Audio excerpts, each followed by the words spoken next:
제3절 하점 확인 들어가도록 하겠습니다. 하점 확인 부분은 문제가 좀 출제가 많이 되고 있으니까 여러분들이 좀 신경을 써서 이렇게 봐주시면 되겠습니다. 먼저 관계자 확보, 그 다음 수집 내용 청취 요령이 있죠. 여기에서는 여러분 한번 읽어보시면은 큰 어려움 없이 전체적인 내용이 이해가 될 거고, 그 다음에 답안에 보면은 정보 수집 항목이 첫 번째 항에 보시면 정보 수집 항목이 중복되지 않도록 임무 분담을 정한다 이렇게 되어 있는데, 문제를 만든다, 보기를 만든다면 중복하여 정보의 누락을, 즉 빠짐없이 이렇게 청취할 수 있도록 중복 부여한다, 임무를 부여한다, 이렇게 말을 고치겠죠. 이렇게 고친다면은 틀렸다 이렇게 됩니다. 세 번째 보면 유효한 정보원이 되는 관계자를 찾아 정보 수집하는 것을 최우선으로 한다 이렇게 되어 있습니다. 여기 최우선을 한다는 그 내용 안에는 하점이라든지 임명 구조 사항이라든지 전반적인 내용이 포함되어 있겠죠, 그죠? 자, 넘어갑니다.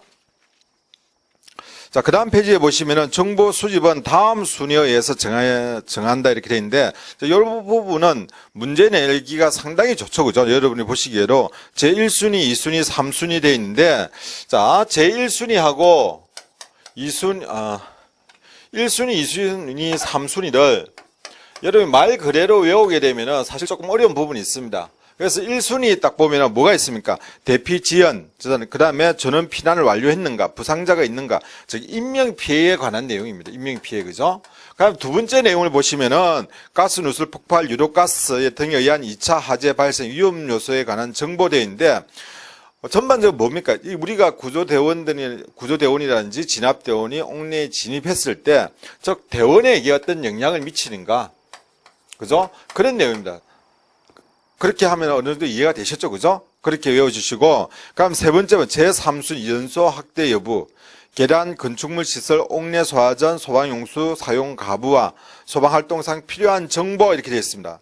진화 차원에서 이렇게 어떤 요인들을 우리가 염두에 둬야 하는가, 이런 내용이죠. 그럼 세 번째 맨 마지막에 네 번째 되는 내용이 피해 상황, 출하 원인, 예방, 진압 상황의 문제점 등 기타 사항이 되길 겁니다. 기타 사항. 그래서 여러분들이 이런 내용 항목, 그죠? 그 다음에 두 번째 항목, 세 번째 항목, 이런 큰 틀에서 이렇게 기준을 잡아가지고, 그 다음에 세부적인 내용을 여러분이 대입해가지고 이해를 하시면은, 이해하는 게 아니죠. 암기를 해야 되겠죠. 그죠? 암기를 하면은 아마 시간이 지나더라도 문제 맞추는데 큰 어려움 없이 해결될 걸로 이렇게 생각이 되어집니다. 그래서 제1순위, 2순위, 3순위 각각 내용이 어떤 내용이 있는가 하는 정도로 여러분이 구분을 해서 봐주시면 되겠습니다. 그 다음에 이제 두 번째로 하점 확인 방법이 있습니다. 이 부분은 납원에 있는 가와 나부분 내부에서 하점 확인 방법하고 같이 겸해서 여러분이 봐주셔야 됩니다. 문제를 단순하게 이렇게 나옵니다. 외부에서 하점 확인 방법으로서 틀린 것은 이런 문제 나오고, 그 다음 내부에서 하점 확인, 내부에서 하점 확인 방법으로서 틀린 것은 맞는 것은 이렇게 문제를 물어봐요.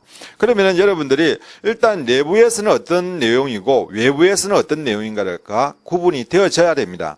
자, 이런 형태의 문제가 나올 거고, 그 다음에 또 어떤 문제가 나오면은 가상입니다. 순수하게 외부 하점 확인 방법에 관한 설명으로서 틀린 것은, 아니면은 내부 하점 확인에 관한 설명으로서 틀린 것은, 바른 것은, 이런 찾는 문제가 나옵니다. 그래서 전반적으로 보면은 가와 나는 여러분들이 확실하게 구분을 하지 않으면은 안 된다는 이런 결론이 나오겠죠, 그죠? 그렇게 여러분 공부하시면서 구분을 해주시고.